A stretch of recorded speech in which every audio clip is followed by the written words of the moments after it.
5 रोटियां और 2 मछलियां।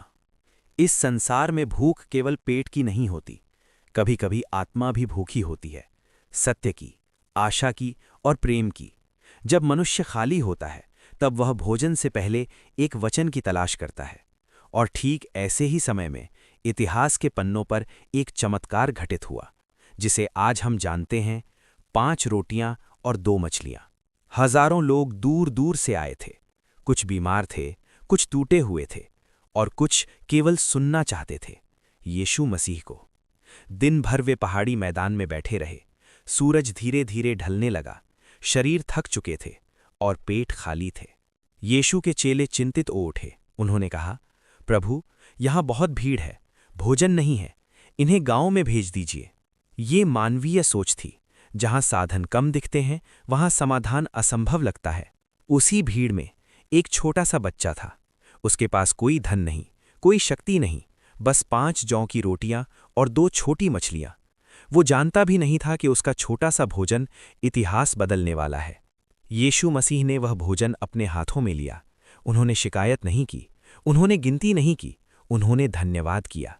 स्वर्ग की ओर देखकर आशीष मांगी और रोटियां तोड़ने लगे। रोटियां टूटती रहीं, मछलियां बंटती रहीं और लोग खाते रहे।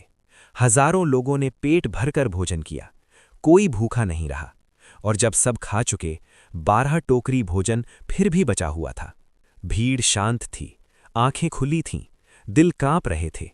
ये केवल भोजन का चमत्कार नहीं था, ये विश्वास का चमत्कार था। ये कहानी हमें याद दिलाती है कि जब हम थोड़ा सा भी ईश्वर को सौंप देते हैं तो वो उसे बहुतों के लिए पर्याप्त बना देता है। ईश्वर की व्यवस्था कभी कम नहीं पड़ती, कमी हमारी सोच में होती है। 5 रोटियां और 2 मछलियां हमारी सीमित क्षमताओं का प्रतीक हैं। यीशु का धन्यवाद करना आभार और विश्वास का प्रतीक है। 12 टोकरी बचना ईश्वर की अतिरिक्त व्यवस्था, अबंडेंस का प्रतीक है। हमें क्या करना चाहिए?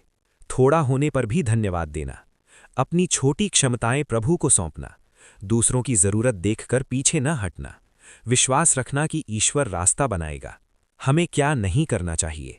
मेरे पास कम है कहकर हाथ खींच लेना, केवल गणना करना, विश्वास छोड़ देना, ईश्वर की सामर्थ्य को सीमित समझना।